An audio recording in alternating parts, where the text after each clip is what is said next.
Bonjour à tous. Aujourd'hui, j'aimerais vous présenter une très belle pièce d'histoire. Il s'agit d'une gourde Rigby et Mellor limitée, datant de 1956.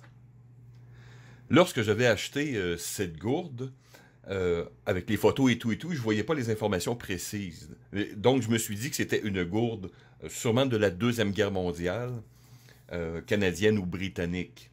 Mais c'est quand j'ai reçu la pièce et j'ai regardé, la taille était beaucoup plus grosse que la gourde canadienne ou britannique de la Deuxième Guerre mondiale, ou même post-Deuxième Guerre mondiale, tout au moins jusqu'en 1951 dans le cas de l'armée canadienne.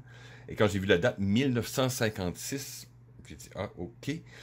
J'ai pensé que c'était une pièce de plein air inspirée de matériel militaire, donc ça aurait du bon sens.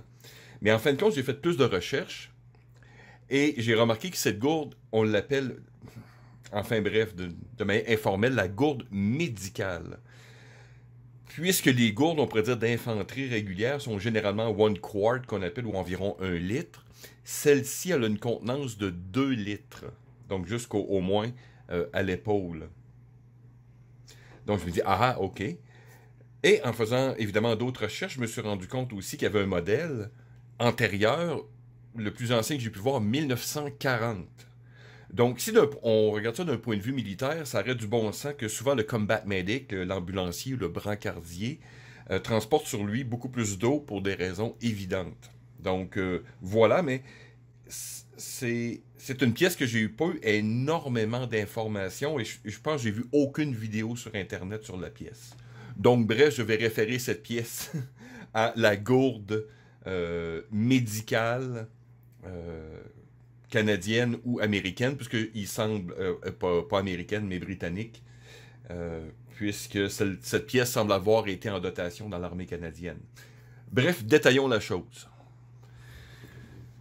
Donc, nous avons le couvert protecteur qui est du feutre, de la feutrine, donc une forme de laine feutre.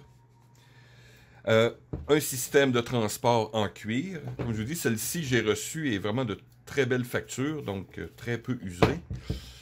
Donc, système de rétention par attache, par boucle classique, comme une ceinture, par exemple.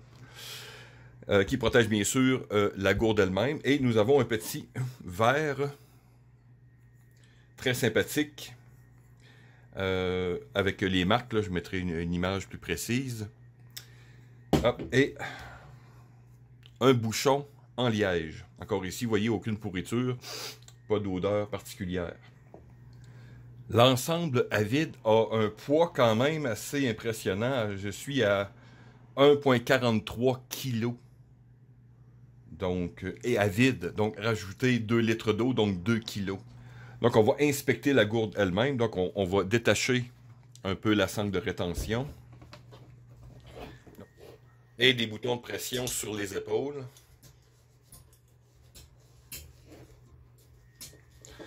Au nombre de 4 de chaque côté. Et voilà, nous retrouvons la gourde.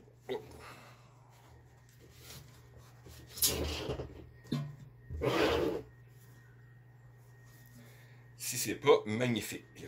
Donc, ici on retrouve une pièce qui semble être en acier. J'ai dû la nettoyer un peu. Mais il semble, comme je vous dis, un revêtement comme... Je sais pas si on voit bien les réflexions.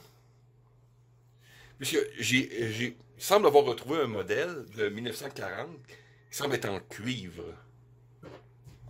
Donc ici, est-ce que c'est un revêtement? Parce que je l'ai dû la frotter et on semble voir un... Voyez-vous les changements de couleur? Donc, comme je vous dis, est-ce que c'est du cuivre avec un revêtement? C'est dur à dire. Donc ici, on voit les taches qui ont été...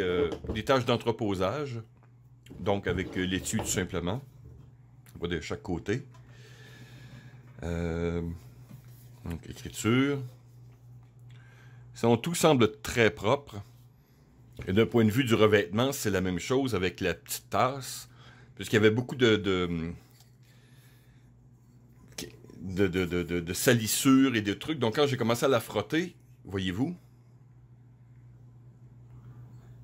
cette couleur de cuivre est apparue. Donc, est-ce que c'est du électroplaqué?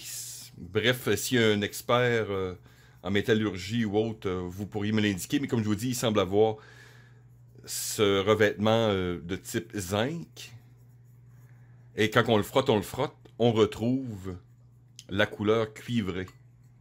Donc, très intéressant quand même. Et comme je vous dis, le modèle, je vous montrais la photo, mais celle de 1940 que j'ai trouvée semble entièrement comme cuivrée. Donc, voilà. Sinon, pour le reste, comme je vous dis, c'est de bonne facture, donc du cuir.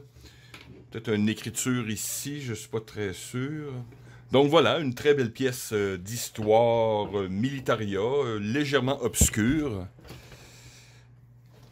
Belle pièce d'équipement. Évidemment, c'est pas nécessairement fait pour des expéditions, mais ça peut très bien... ça donne un très beau look, comme je vous dis. Dans ma cuisine, c'est parfait. Peut-être au chalet, à garder comme contenant. Comme je vous dis, c'est très rétro. Très belle pièce. Donc voilà, merci de m'avoir écouté. À la prochaine.